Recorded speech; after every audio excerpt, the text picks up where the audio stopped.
Hello friend, मैं हूं सुमित और स्वागत करता हूं आप सबका इंजीनियरिंग ड्राइंग के इस सीरीज़ में। आज हम बात करने वाले हैं equipment used in engineering drawing. Engineering drawing को ड्रॉ करने के लिए हम कौन कौन से इक्विपमेंट यूज़ करते हैं उसके बारे में हम आज डिटेल स्टडी करेंगे।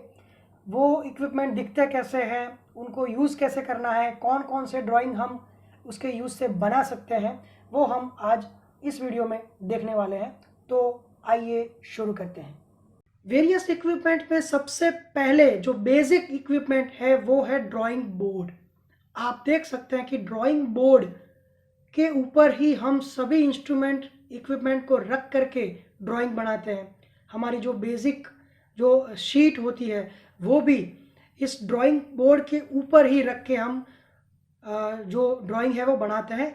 इस वजह से जो बोर्ड है वो एक तरह से सपोर्टिव काम करता है, जो शीट को सपोर्ट देता है। ड्राइंग बोर्ड वेरियस साइजेस में अवेलेबल होते हैं। जिस तरीके का ड्राइंग होता है उसी तरीके का उसी मेजरमेंट का बोर्ड भी होता है। ठीक है, तो बेसिकली ये ड्राइंग शीट को सपोर्ट करता है। ड्राइंग बोर्ड का शेप जो है वो रेक्टेंगुलर होता है और वेरियस साइजेस में ये अवेलेबल होता है। और कौन सा हम यूज़ करने वाले हैं वो डिपेंड करता है कि शीट का हम कौन सा मेजरमेंट यूज़ कर रहे हैं। आप ये बेसिकली देख सकते हैं कि ये लकड़ी का बना हुआ है, जिसमें कोई भी स्लॉट वगैरह नहीं होता, ये प्लेन होता है, उसकी सरफेस एकदम स्मूथ होती है। और अगर हम गौर से देखें तो इस बोर्ड के इस वाले हिस्से में यानी कि लेफ्ट हैंड साइड में एक एज सी हमें दिखती है। आगे हम इस पर भी बात करने वाले हैं कि ये एज क्या है, किस लिए यूज़ करते हैं हम, किस काम में आती है। ये जो टी स्क्वायर है वो इस इबोनी एज कहते हैं इसे, हम इसे, और इस पर हम उसको स्लाइड करते हैं। तो सबसे पहला बेसिक इक्विपमेंट हो गया हमारा ड्राइंग बोर्ड जो कि सपोर्ट करता है हमारे सभी इंस्ट्रूमेंट और सीट को। नेक्स्ट हम देखते हैं कि ड्राइंग बोर्ड, हमने कहा कि डिपेंड करता है कि शीट की साइज के ऊपर उसका साइज डिपेंड करता है। तो कितनी तरीके मतलब कितने साइज में ये ड्राइंग बोर्ड अवेलेबल होते हैं मार्केट में।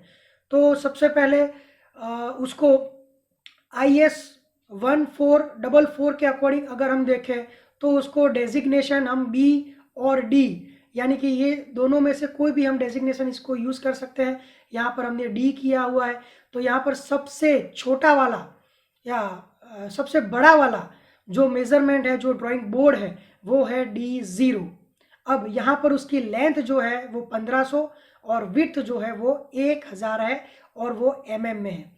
अब इसका नाम क्या है, तो सबसे बड़ा जो ड्राइंग बोर्ड है उसका नाम है एंटीक्वेरियन। उसके बाद D1 जो कि 1000 बाय 700, उसका नाम है डबल एलिफेंट। उसके बाद D2 साइज 700 बाय 500, उसका नाम है imperial. D3 500 by 350, half imperial. और लास्ट में D4 जो कि सबसे छोटा वाला बोर्ड है, उसकी लेंथ 350 बाय 250, उसको हम नाम देते हैं क्वार्टर इम्पीरियल। तो यहाँ हम देख सकते हैं कि ये ड्राइंग बोर्ड है जो एकदम स्मूथ सरफेस के साथ होता है। और इसके इस तरफ लेफ्ट हैंड साइड पर आप देख सकते हैं तो ये एक इबोनी एज भी होती है। ये टॉप से ऐसा दिखता है, बॉटम से ऐसा दिखता है, कई स्ट्रिप्स का बना हुआ ये होता है, लेकिन ऊपर की सरफेस इसकी एकदम स्मूथ और वर्टिकल रहती है और ये रेक्टेंगुलर शेप में अवेलेबल होते हैं। तो सबसे पहला ड्राइंग बोर्ड। नेक्स्ट जो इम्पोर्टेंट ड्राइंग में हो वो है drawing sheet. Drawing sheet basically एक वाइट पेपर होता है जिसके ऊपर हम कोई भी ऑब्जेक्ट ड्रॉ करते हैं। ये अच्छी क्वालिटी का वाइट और थिकनेस उसकी यूनिफॉर्म होनी चाहिए और एकदम स्मूथ सरफेस इसकी रहनी चाहिए। और ये भी अलग अलग ऑब्जेक्ट जो हमारे अलग अलग साइजेस के होते हैं उसके अकॉर्डिंग हम शीट की साइजेस भी अलग अलग ले सकते हैं। तो जैसे बोर्ड की अलग अलग साइजेस थी वैसे ही शीट की भी अलग अलग साइजेस है। देखते हैं तो एज पर इंडियन स्टैंडर्ड 691 696 1972 के अकॉर्डिंग कितने साइजेस होते हैं। तो यहाँ पर हम बेसिकली 6 साइजेस का डिस्कस करेंगे। सबसे पहले जैसे हम बोर्ड में D0, D1, D2 ऐसे कहते थे, यहाँ पर हम A0, A1, A2 से इसको इंडिकेट करेंगे। तो सबसे बड़ी अगर शीट हम बात करें तो उसकी लेंथ 1189, जिसकी लेंथ mm में है, और विड्थ 841 है। ठीक है, ये सबसे बड़ी साइज की शीट है A0। उसके बाद A1, A2, A3, A4 और A5। ठीक है, अब हम देखते हैं कि इसको साइजेस कैसे दी गई, हम एक एनिमेशन के जरिए देखेंगे। तो सबसे पहले हम सबसे बड़ी शीट की बात करें तो वो है A0, जिसका डायमेंशन यहाँ पर आपको दिया हुआ है, सबसे बड़ी शीट है ये। अगर A0 शीट को 2 इक्वल पार्ट्स में हम डिवाइड करें तो ये वाली जो आधी शीट है वो बन जाएगी A1 शीट। आप यहाँ पर देख सकते हैं कि इस शीट का आधा मेजरमेंट यानी कि लेंथ का आधा इसकी विड्थ बन जाती है, और जो इसकी विड्थ होती है वो उसकी लेंथ बन जाती है A1 की। तो यहाँ पर जो लेंथ थी A0 शीट की लेंथ थी वो A1 शीट की विड्थ हो गई है, और जो A0 शीट की विड्थ थी वो यहाँ पर A1 शीट की लेंथ बन चुकी है। तो यहाँ पर A0 शीट का अगर हम 2 इक्वल पार्ट्स में डिवीजन करेंगे तो वो एक शीट जो आधी रहे वो बन जाएगी A1। ठीक है, नेक्स्ट अगर इस वाले पार्ट को भी अगर हम इक्वल पार्ट्स में, इक्वल हाफ में डिवाइड कर दे तो ये वाली जो शीट है वो बन जाएगी A2। यानी कि जो A1 शीट है उसका भी हाफ अगर हम करें तो वो बन जाएगी A2 शीट। यहाँ पर देख सकते हैं आप, विड्थ जो A1 की थी वो अब A2 की लेंथ बन चुकी है यहाँ पर, और जो उसकी विड्थ लेंथ थी उसकी हाफ उसकी विड्थ बन चुकी है यहाँ पर। तो यहाँ पर हो गई A2 शीट। अब ये वाला एरिया भी A2 शीट का same to same A2 sheet का जितना ही है। तो यहाँ पर अगर हम A3 शीट की बात करें तो A2 शीट का अगर हम इक्वल हाफ कर दे तो ये वाला पोर्शन जो है वो बन जाता है A3 शीट, यानी कि 420 इंटू 297। यहाँ पर ये इसकी जो है 420 जो है वो लेंथ हो गई, और ये वाली है जो उसकी विड्थ हो गई।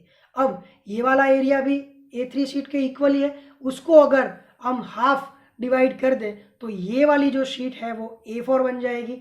आप मेजरमेंट्स देख ही सकते हैं, ये वाला जो एरिया है वो A4 साइज के सेम है, उसको अगर हम हाफ डिवाइड करें तो ये वाली शीट A5 बन जाएगी। यहाँ तक हम बेसिक शीट्स जो है वो यूज़ करते हैं प्रैक्टिकली।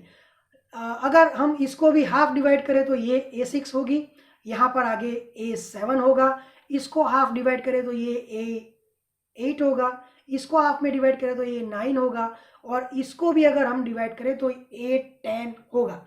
बेसिकली अगर हम देखें तो साइजेस A10 तक अवेलेबल हैं शीट्स के, लेकिन हम प्रैक्टिकली यूज़, मैक्सिमम यूज़ हम ये 6 शीट्स का ही करते हैं जो हम यहाँ पर एनिमेशन के जरिए देख चुके हैं। थर्ड इम्पोर्टेंट जो इक्विपमेंट है वो इरेजर, पेंसिल, शार्पनर और कटर, ये 4 इक्विपमेंट हमारे सामने हैं ड्राइंग के जरिए। तो सबसे पहले बात करते हैं हम पेंसिल की। पेंसिल तो है कि बेसिक इक्विपमेंट जो है, जो हम ऑब्जेक्ट को ड्रॉ करने के लिए उसका यूज़ करते हैं। पेंसिल की क्वालिटी, हमारे पास जो ऑब्जेक्ट है उसकी एक्यूरेसी हमें कितनी चाहिए, वो नीट एंड क्लीन कितना बनेगा, वो डेफिनेटली पेंसिल की क्वालिटी के ऊपर ही डिपेंड करती है। तो पेंसिल की क्वालिटी अच्छी होनी ही चाहिए। और इरेजर जो है वो जो हमारे गलत ऑब्जेक्ट ड्रॉ हो चुके हैं या गलत लाइंस, गलत कर्व्स, उसको हम इरेज करने के लिए यूज़ करते हैं। शार्पनर हम इस पेंसिल की लीड को या पेंसिल को शार्प करने के लिए यूज़ करते हैं। अगर लीड को हमें पर्टिकुलर शेप में, पर्टिकुलर एंगल में कट करना है तो इसके लिए हम ये कटर का यूज़ भी करते हैं। तो सबसे पहले हम एक के बाद एक देखते हैं। सबसे पहले हम ये पेंसिल देखते हैं। तो दोस्तों यहाँ पर आप अगर आपका 10th पास करके आए हैं तो आपने पेंसिल तो डेफिनेटली यूज़ की होगी, लेकिन इंजीनियरिंग ड्राइंग की अगर हम बात करें तो यहाँ पर वेरियस पेंसिल्स का एक ग्रुप है। हमारे पास 20 अलग अलग ग्रेड्स के पेंसिल हैं।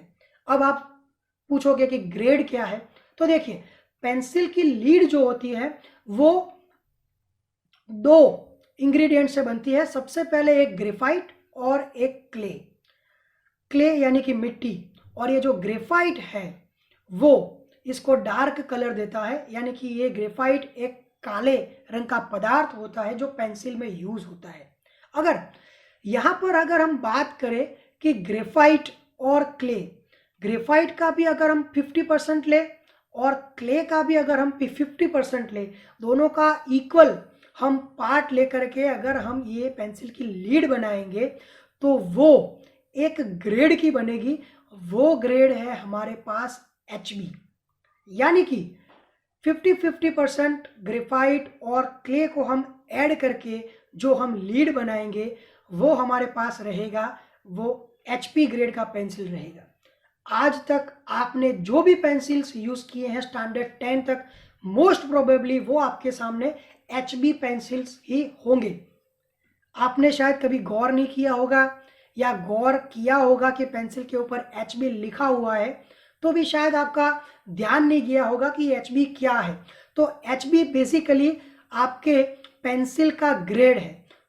मैं अभी आपको दिखाऊंगा कि आपने जो पेंसिल्स अभी यूज़ किए हैं, बेसिकली नटराज, अप्सरा, इस कंपनीज के हम पेंसिल यूज़ करते हैं, उसके ऊपर आप देखिएगा तो यहाँ पर उसका ग्रेड लिखा हुआ होता है जो बेसिकली HB है। अगर हम क्लच पेंसिल की या मैकेनिकल पेंसिल की भी बात करें तो वहाँ पर भी जो लीड्स होती हैं वो लीड्स के ऊपर भी यहाँ पर उसका ग्रेड लिखा हुआ होता है। जो आपने अभी तक यूज़ किया है वो मोस्ट प्रोबेबली HB ग्रेड की पेंसिल्स होंगी। ठीक है, वापस आते हैं हम। तो बाकी का ग्रेड क्या है, ये F, H, 2H, 3H, 4H। तो देखिए ग्रेफाइट जो है वो एकदम हल्का पदार्थ होता है और सॉफ्ट होता है, और क्ले जो है वो हार्ड होती है। ठीक है, अगर हम ग्रेफाइट की क्वांटिटी बढ़ाएंगे और क्ले की क्वांटिटी घटाएंगे, मान लीजिए कि ग्रेफाइट हम 70% डाल रहे हैं लीड बनाने में और क्ले हम 30% बना रहे हैं, ठीक है, तो वो जो लीड बनेगी वो सॉफ्ट बनेगी। लीड सॉफ्ट रहने से क्या होता है कि वो जब हम उस पेंसिल से लिखेंगे तो वो डार्क लिखाई देगी, डार्क, HB से ज़्यादा डार्क हम उससे लिख सकते हैं। ठीक है, तो यहाँ पर आप देखिए तो HB से इस तरफ B, 2B, 3B, 4B, 5B, 6B, 7B और लास्ट में 8B। 8B जो है वो एकदम डार्केस्ट पेंसिल है। जितना ग्रेफाइट ज़्यादा उतना पेंसिल डार्क लिखता है। ठीक है, डार्क लिखता है। और यहाँ पर अगर हम देखें तो F, H, 2H, इस तरफ अगर हम जाए तो ग्रेफाइट का अमाउंट कम और क्ले का अमाउंट ज़्यादा रहेगा। अगर ग्रेफाइट का अमाउंट कम रहेगा, क्ले का अमाउंट ज़्यादा रहेगा, तो उसका लीड जो है वो थोड़ा हार्ड बनेगा। लीड अगर हार्ड है तो वो एकदम लाइट लिखाई देगा। अगर आप उसे लिखेंगे तो वो एकदम लाइट लिखेगा। तो यहाँ पर हम देख सकते हैं कि हम ग्रेफाइट और क्ले का जो मिक्सचर बनाते हैं उसमें उन दोनों की क्वांटिटीज को वेरी करते हुए हम अगर पेंसिल्स डिफरेंट ग्रेड्स की बनाई तो टोटल हमें यहाँ पर 20 ग्रेड्स की पेंसिल मिलेगी। आप देख सकते हैं यहाँ पर हमारे पास 20 अलग अलग ग्रेड्स की पेंसिल है। जो कुछ पेंसिल्स डार्क लिखती हैं, कुछ पेंसिल्स लाइट लिखती हैं। यहाँ पर HB जो ग्रेड है वो एकदम न्यूट्रल है, ना तो वो ज़्यादा डार्क ना तो वो ज़्यादा लाइट है। HB जो ग्रेड है वो न्यूट्रल है। अगर HB से इस तरफ हम जाएंगे तो पेंसिल्स लाइट होती जाएगी, यानी कि वो कम डार्क लिखेगी, लाइट लिखती जाएगी। तो इस ग्रेड के मुकाबले हमारे पास lightest pencil, extreme light pencil कौन सी हो गई, 10H। और इस तरफ हम जाएंगे तो हमारे पास ग्रेफाइट का अमाउंट ज़्यादा रहेगा, तो 8B जो है वो एक्सट्रीम डार्क यानी कि डार्केस्ट पेंसिल रहेगी। ठीक है, तो मोस्ट प्रोबेबली आपको समझ आ चुका होगा कि पेंसिल्स कितने ग्रेड्स की होती है। तो यहाँ पर 8B से लेकर के 10H तक पेंसिल्स रहती है हमारे पास। ठीक है, अब अगर हम देखें तो यहाँ पर हम इस तरफ अगर बढ़ते हैं H की ओर तो यहाँ पर क्ले का अमाउंट बढ़ता जाता है। क्ले का अमाउंट बढ़ने से पेंसिल का जो लीड है वो हार्ड हो जाता है, क्योंकि क्ले ज़्यादा है तो वो हार्ड रहेगा। हार्ड होने की वजह से अगर उसकी लीड हम पतली बनाएं तो भी चल जाता है, क्योंकि लीड उसकी हार्ड है, आसानी से टूटेगी नहीं। लेकिन इस तरफ अगर हम जाएं तो ग्रेफाइट की अमाउंट ज़्यादा होने के कारण वो लीड जो है वो सॉफ्ट हो जाती है। तो इसकी हमें लीड मजबूत बनाने के लिए इसका डायमीटर भी हमें कहीं ना कहीं ज़्यादा रखना पड़ता है। तो टोटल 20 ग्रेड्स की पेंसिल, ग्रेड किस तरीके से होते हैं और किस तरीके से ग्रेड वेरी करते हैं ये हमने देखा। टोटल 20 ग्रेड्स की पेंसिल होती है। अब किस पेंसिल का क्या यूज़ होता है वो इस टेबल के जरिए हम समझने की कोशिश करेंगे। तो सबसे पहले जो 8B से B तक का ग्रेड है, जो सॉफ्ट नेचर की पेंसिल्स होते हैं, वो आर्ट वर्क के अंदर यूज़ होती है। जो आर्ट वर्क बनाते हैं ना, उसमें यूज़ होती है। इंजीनियरिंग ड्राइंग में हम इस पेंसिल्स का यूज़ नहीं करेंगे, यानी कि बी ग्रेड से इस तरफ की पेंसिल्स का यूज़ हम नहीं करेंगे। तो नेक्स्ट ग्रेड HB, F और H, ये इसका नेचर मीडियम है, ना तो ये ज़्यादा डार्क है ना तो ये ज़्यादा लाइट है, तो उसका यूज़ हम ट्रेसिंग के लिए करते हैं। नेक्स्ट है 2H और 3H। ये वाली पेंसिल्स जो है 2H और 3H, ये थोड़ा उनका नेचर पिछली वाली पेंसिल्स के मुकाबले हार्ड होता है। तो इसका हम यूज़ कहाँ करते हैं, तो लेटर्स लिखने में। शीट के अंदर जो भी हम अंक लिखते हैं, जो भी ABCD के लेटर्स लिखते हैं, उसको लिखने के लिए हम 2H या 3H पेंसिल का यूज़ कर सकते हैं। नेक्स्ट है 4H, 5H, 6H, जो भी हार्ड नेचर के अंदर आती है, उसका यूज़ हम लेआउट वर्क के लिए करते हैं। और 6H to 10H, जो कि एक्सट्रीमली हार्ड नेचर की होती है, उसका यूज़ हम ग्राफिकल कंप्यूटेशन के लिए करते हैं। तो ये हो गया पेंसिल्स कितने ग्रेड की होती है, ग्रेड कैसे बनता है और कौन से ग्रेड की पेंसिल का हम कहाँ पर यूज़ करते हैं। तो ये पूरा पेंसिल्स का जो क्लासिफिकेशन है वो हम देख चुके हैं। अगला इक्विपमेंट हमारे पास है T-स्क्वायर। यहाँ पर ये जो बेसिकली लकड़ी का बना हुआ एक L शेप का बेसिकली आपको एक इक्विपमेंट दिख रहा है, इसको हम T-स्क्वायर बोलते हैं। T-स्क्वायर, ये जो हमने पहले बोर्ड देखा था, ड्राइंग बोर्ड, उसके ऊपर एक इबोनी एज मैंने आपको बताया था कि हम आगे जाकर उसके ऊपर डिस्कस करेंगे। तो ये इबोनी एज पर इसका ये वाला पोर्शन जो है वो स्लाइड करता है। तो T-स्क्वायर के यूज से हम यहाँ पर पैरेलल लाइन, परपेंडिकुलर लाइन हम बना सकते हैं। देखिए, इंजीनियरिंग ड्राइंग के अंदर पैरेलल लाइंस जो हम बनाते हैं उसका पैरेलल होना बहुत ही ज़रूरी है। तो T-स्क्वायर जो पैरेलल लाइन ड्रॉ करने में हमारी यूज में आता है, जो वुड का या आजकल प्लास्टिक्स के भी T-स्क्वायर मिलते हैं। इसके अगर हम पार्ट्स की बात करें तो ये बेसिकली स्केल है, इसको हम ब्लेड कहते हैं, ये एज है और ये स्टोक है। ये स्टोक जो है वो स्केल से 90 डिग्री के एंगल पर जुड़ा हुआ होता है।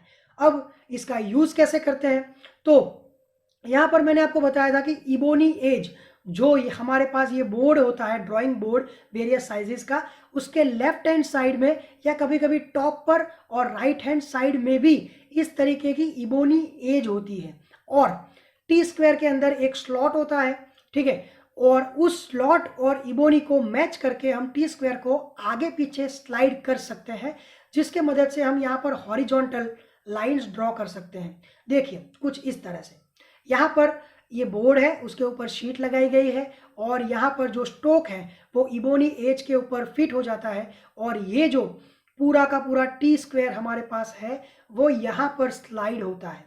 तो यहाँ पर हम पैरेलल लाइंस इजीली ड्रॉ कर सकते हैं। अगर हमें यहाँ पर वर्टिकल लाइंस ड्रॉ करनी है तो हम दूसरी कोई स्केल या तो फिर हम सेट स्क्वायर की यूज़ ले करके भी हम यहाँ पर परपेंडिकुलर लाइन या वर्टिकल लाइंस भी ड्रॉ कर सकते हैं। ये पूरा 4 ड्राइंग के अंदर इसका कंप्लीट यूज़ हम T-स्क्वायर का देख सकते हैं। नेक्स्ट है हमारे पास स्केल।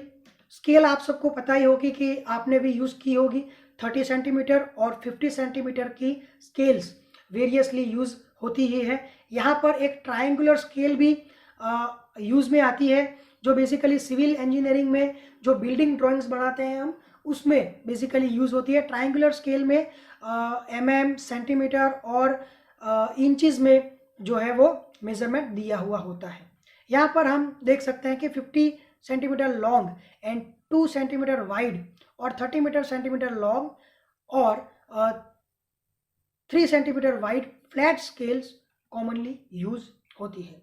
स्केल का यूज बेसिकली हम स्ट्रेट लाइंस ड्रॉ करने के लिए ही यूज में लेते हैं। नेक्स्ट है रोलर स्केल।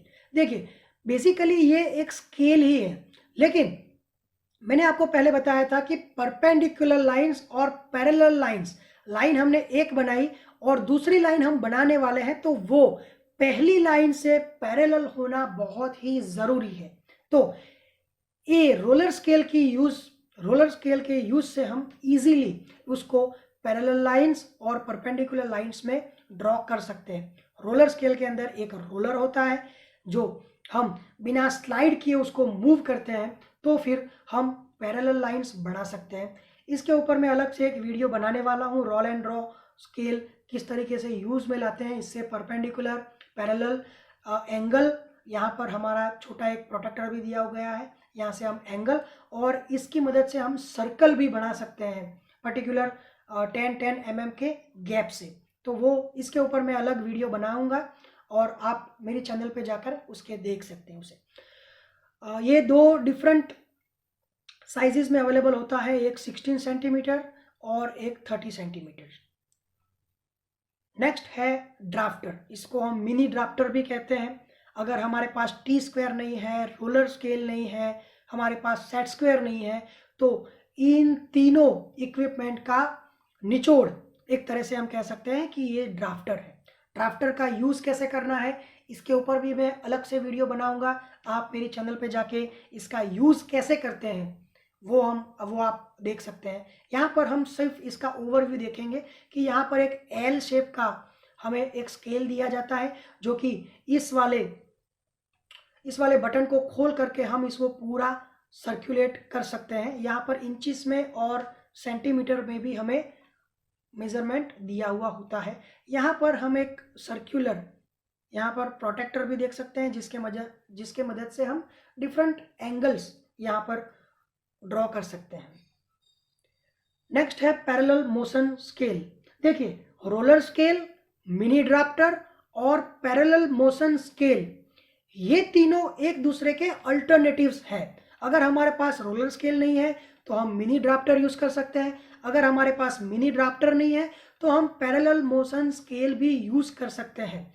इसके ऊपर इसका यूज कैसे करना है, इसको पर्टिकुलरली ड्राइंग बोर्ड के ऊपर आपको ये स्क्रू का यूज करके इसको फिट करना पड़ेगा वन टाइम में। अगर एक बार फिट कर लिया तो फिर इस स्ट्रिंग की मदद से आप उसको पैरेलल मोशन में ला सकते हैं और आपका ड्राइंग बना सकते हैं। तो इसके ऊपर भी मैं अलग वीडियो बना दूंगा, आप मेरी चैनल पे जाकर के इसको देख सकते हैं। इसको इस तरीके से फिट किया जाता है ड्राइंग बोर्ड के ऊपर।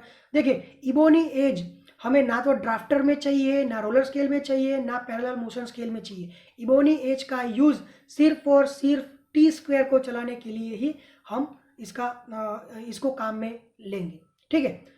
नेक्स्ट है एंगल प्रोटेक्टर। आप सब ने एंगल प्रोटेक्टर का यूज़ किया ही होगा। ये है 180 डिग्री का एंगल प्रोटेक्टर और ये है सर्कुलर एंगल प्रोटेक्टर 360 डिग्री का। एंगल प्रोटेक्टर बेसिकली एंगल्स को बनाने के लिए यूज़ में लाया जाता है। हमारे पास कई सारे एंगल्स हमें ड्रॉ करने पड़ते हैं इंजीनियरिंग ड्राइंग के ड्रॉ करते वक्त, तो इसमें एंगल प्रोटेक्टर यूज़ में आता है। तो यहाँ पर हम देखेंगे सेट स्क्वायर। तो एंगल प्रोटेक्टर हमने देखा पहले, उससे हम कोई भी एंगल बना सकते हैं। इंजीनियरिंग ड्राइंग में मैक्सिमम हमें कौन से एंगल ड्रॉ करने पड़ते हैं, तो वो है 30 डिग्री, 45 डिग्री, 60 डिग्री और 90 डिग्री। ये बेसिक एंगल्स हैं जो हमें ड्रॉ करने पड़ते हैं मैक्सिमम। तो यहाँ पर सेट स्क्वायर का हम यूज़ कर सकते हैं।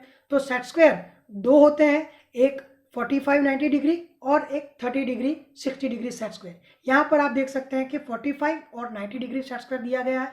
इसमें ये वाला एंगल जो है वो 90 डिग्री का होता है, बाकी दोनों एंगल 45 डिग्री के होते हैं। यहाँ पर इन दोनों एजेस में आपको स्केल भी दी गई है, तो आपको टी स्क्वायर के साथ इसको यूज़ करना है तो आप ये स्केल का यूज़ भी कर सकते हैं। यहाँ पर ये वाली जगह जो अंदर बच जाती है उसको यूज़ में लाने के लिए यहाँ पर एक एंगल प्रोटेक्टर भी आपको दिया जाता है। इसका यूज़ कैसे करना है वो हम आगे की स्लाइड में देखेंगे। नेक्स्ट हम देखते हैं यहाँ पर सेट स्क्वायर 30 डिग्री 60 डिग्री, उसका कंस्ट्रक्शन और यूज़ एक ही है, लेकिन यहाँ पर एक एंगल 90 डिग्री और यहाँ पर आप देख सकते हैं कि 30 डिग्री और यहाँ पर 60 डिग्री का एंगल है। जगह का यूज़ करने के लिए इसके अंदर कई बार हमें फ्रेंच कर्व्स भी दिए जाते हैं। फ्रेंच कर्व्स क्या होते हैं, इसका यूज़ कहाँ पर होता है वो हम आगे की स्लाइड में देखेंगे। देखिए यहाँ पर सेट स्क्वायर के यूज़ करने से ना हम सिर्फ 45, 30, 60 डिग्री ही बना सकते हैं, लेकिन कई सारे एंगल्स इन दोनों सेट स्क्वायर के कॉम्बिनेशन की मदद से भी हम बना सकते हैं। देखिए कई ड्राइंग्स की मदद से मैंने ये आपको समझाने की कोशिश की है। यहाँ पर 15 degree, 13 degree, 30 degree, 45 degree, 60 degree, 75, 90, 105, 120, 135, 150, 165 और 180 डिग्री, इतना एंगल हम ड्रॉ कर सकते हैं by the use of combination of set square. यहाँ पर देखिए कि गैप कितने डिग्रीज का है, तो 15 डिग्रीज का यहाँ तक 165 तक हमें गैप मिलता है और उसके बाद हमें सीधा 180 फाइनल डिग्री मिलता है। यानी कि हम 180 डिग्री तक 15 डिग्रीज की गैप से आपको जो इंडिकेट किया गया है उसके उस ऐसे हम बढ़ा सकते हैं। नेक्स्ट, अब ये एडजस्टेबल सेट स्क्वायर है। ये सेट स्क्वायर एक फिक्स एंगल में यहाँ पर 90 डिग्री और यहाँ पर 45 डिग्री का आता है, लेकिन ये एंगल हम इस बटन को यहाँ से एडजस्ट करके, ये वाला जो स्ट्रोक है उसको हम यहाँ पर एडजस्ट करके भी हम एंगल यहाँ पर 45 डिग्री से आगे के एंगल भी हम यहाँ पर बना सकते हैं। तो सेट स्क्वायर ये वो जो बेसिक हमने देखे थे वही है, लेकिन यहाँ पर हम एडजस्ट कर सकते हैं, इसके लिए यहाँ पर एडजस्टेबल सेट स्क्वायर दिखाया गया है। Next, compass and divider. Compass का यूज़ आप सबने किया ही होगा। छोटे बड़े सर्कल्स को ड्रॉ करने के लिए हम कंपास का यूज़ करते हैं, जिसके एक तरफ नीडल होती है और दूसरी तरफ पेंसिल और लीड हो सकती है। यहाँ पर दूसरा इक्विपमेंट हमारे पास है डिवाइडर। देखिए डिवाइडर क्या काम आता है, तो अगर हमें एक शीट से मेजरमेंट दूसरी शीट में शिफ्ट करने हो, ठीक है, या तो फिर उसका स्केलिंग करना हो, या तो फिर अगर हमारे पास एक पर्टिकुलर मेजरमेंट्स की लाइन है उसको हमें 10 इक्वल पार्ट्स 5 इक्वल पार्ट्स में डिवाइड करना हो, तो उसके लिए डिवाइडर का यूज होता है। Next, French curves. देखिए हम स्ट्रेट लाइंस, एंगल्स, ये सब तो स्केल प्रोटेक्टर की यूज के बना सकते हैं, लेकिन अगर हमें कर्व बनाना पड़े, सर्कल भी हम बना सकते हैं सर्कल मास्टर और कंपास की मदद से, लेकिन अगर कर्व बनाना पड़े तो कर्व फ्री हैंड से अगर हम बनाएंगे तो वो इतना एक्यूरेट नहीं आएगा जितनी एक्यूरेसी हमें चाहिए। तो हम यहाँ पर फ्रेंच कर्व्स का यूज कर सकते हैं। वो वेरियस शेप्स, वेरियस साइजेस में अवेलेबल होते हैं। यहाँ पर 3 फ्रेंच कर्व हमें दिखाए गए हैं।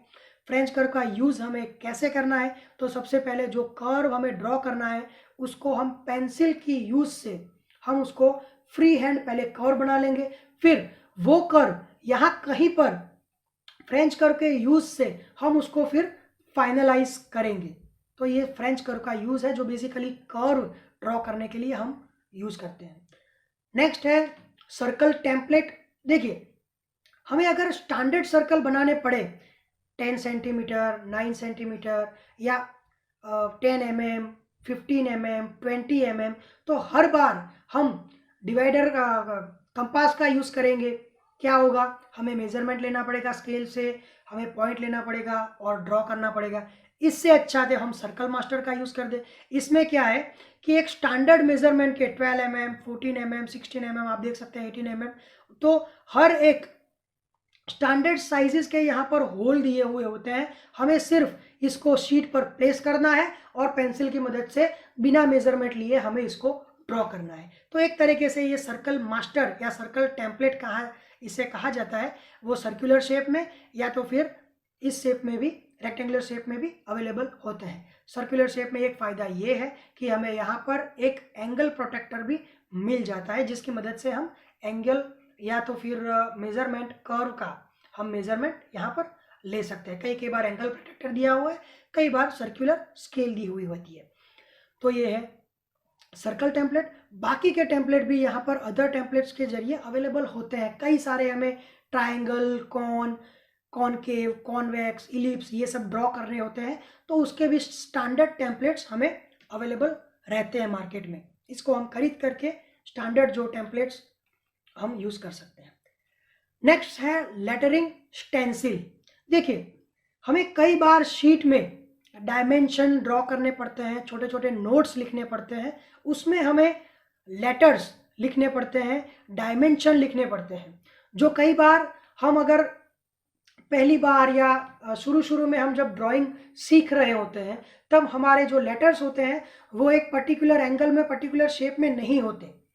पहला कोई लेटर बड़ा हो गया, दूसरा छोटा हो गया, थोड़ा एंगल उसका डिस्टर्ब हो गया, थोड़े बीच में गैपिंग ज़्यादा हो गई, तो उसको पर्टिकुलर एक वे में, एक स्टैंडर्ड तरीके से लिखने के लिए हम स्टेंसिल का यूज़ करते हैं। यहाँ पर आप देख सकते हैं कि हमें एक का लेटर का स्टेंसिल और यहाँ पर एक न्यूमेरिक वैल्यू का भी स्टेंसिल्स दिया हुआ है। ये स्टेंसिल्स अलग अलग मेजरमेंट्स में आते हैं। यहाँ पर आप देखें तो यहाँ 8 mm का है, यहाँ पर 6 mm का, और यहाँ पर 4 mm का लेटरिंग यहाँ पर दिया गया है। तो स्टेंसिल का यूज़ क्या होता है, आपको कम समय में कुछ स्टैंडर्ड लिखना हो तो आप स्टेंसिल का यूज़ कर सकते हैं। हम कई बार गवर्नमेंट बसेस में, रेलवेज में इस तरीके के स्टैंडर्ड स्टेंसिल्स का यूज़ देखते हैं। फॉर एग्जांपल देखिए, हम यहाँ पर एक रेलवे कोचेस के अंदर कोविड-19 आइसोलेशन कोच लिखा हुआ है, तो आप क्लियरली देख सकते हैं कि यहाँ पर इसको फास्ट लिखने के लिए कोविड-19 आइसोलेशन कोच करके एक स्टेंसिल्स बना दिया गया है। ये स्टैंडर्ड स्टेंसिल है जिसको रखा जाता है, और ऊपर कलर से स्प्रे कर दीजिए आप, या तो फिर ब्रश से आप वाइट कलर लेकर के लिख दीजिए, तो आपको कोई मेजरमेंट नहीं लेना पड़ेगा, आपको लेटर्स के बीच में कोई गैप रखने की ये कोई चिंता करनी पड़ती नहीं है। सिर्फ स्टेंसिल रखिए और वहाँ पर कलर का स्प्रे कीजिए। तो स्टेंसिल्स का ये यूज़ होता है। आप शीट में कई बार पर्टिकुलर कोई लेटरिंग करने के लिए भी स्टेंसिल का यूज़ करते हैं। नेक्स्ट है drawing clip, tape and pins. देखिए, क्लिप, एडहेसिव टेप और पिन्स, इन तीनों चीज़ों का यूज़ जो है वो एक ही है, शीट को ड्राइंग बोर्ड के ऊपर पकड़े रखना। ठीक है, यहाँ पर अगर आप देखिए तो पिन्स हम कब यूज़ करते हैं और टेप हम कब यूज़ करते हैं, जब हमारे बोर्ड की साइज से शीट की साइज कम हो, यानी कि बोर्ड से शीट छोटी हो, तो क्लिप्स हम बोर्ड के ऊपर लगाते हैं। अगर साइज छोटी होगी तो क्लिप्स लगेंगी नहीं, तो हमें पिन और एडहेसिव टेप यूज़ करना पड़ेगा। लेकिन इन दोनों का ड्रॉबैक ये है, जो पिन्स हम घुसाते हैं ड्राइंग बोर्ड पे, तो वो बोर्ड के ऊपर एक तरीके से वो खड्डे बना देती है। तो पिन्स हमें ज़्यादा यूज़ नहीं करनी है, और हमें अगर रोलिंग स्केल यूज़ करते हैं, ड्राफ्टर यूज़ करते हैं, टी स्क्वेयर यूज़ करते हैं, तो पिन्स उसके बीच में हमें डिस्टर्बेंस भी करती है। एडहेसिव टेप हम यूज़ कर सकते हैं, इजी यूज़ है, लेकिन अगर इसको निकालते वक्त शीट का फटने का, मुड़ने का, गंदा होने का ये सब भी खतरा रहता है। तो बेस्ट अगर शीट के लिए हम देखें तो क्लिप्स है, लेकिन इसका ये ड्रॉबैक है कि अगर शीट साइज में छोटी है तो क्लिप का यूज़ हम नहीं कर सकते। बाकी इन तीनों का यूज़ एक ही है, शीट को जो बोर्ड है उसके ऊपर बिना हिले हुए पकड़ के रखना। नेक्स्ट हमारे पास है शीट कंटेनर। ये इसका यूज़ तो बहुत साफ है कि हम शीट को एक जगह से दूसरे जगह ले जाने के लिए उसको फोल्ड करके इसके अंदर स्टोर करके रखते हैं। शीट कंटेनर का यूज़ बहुत ही लिमिटेड है। जो हम यूज़ करते हैं शीट कंटेनर, वो नॉर्मली प्लास्टिक से ही बना हुआ होता है, अलग अलग साइजेस में ये अवेलेबल होता है। शेप इसका सिलेंडर ही रहता है। ये यहाँ से एडजस्ट भी हो सकता है, आप इसको छोटा या बड़ा भी कर सकते हैं। इसकी डिज़ाइन इस तरीके से की जाती है कि आप इसे अपने बैग में फिट कर सकते हैं, या किसी और यूज़ से आप इसको ट्रांसपोर्ट कर सकते हैं, एक जगह से दूसरी जगह ले जा सकते हैं। तो आज के इस वीडियो में यही थे बेसिक इक्विपमेंट्स जो हम ड्राइंग में यूज़ करते हैं। होप कि आपको ये वीडियो यूज़फुल लगा होगा। थोड़ा लंबा हो चुका है वीडियो, लेकिन मैक्सिमम जो इक्विपमेंट है मैंने आपको बताने की कोशिश की है। होप सो आपके सभी डाउट क्लियर हुए होंगे। अगर आपको ये वीडियो अच्छा लगा है तो लाइक करें और चैनल को सब्सक्राइब करें।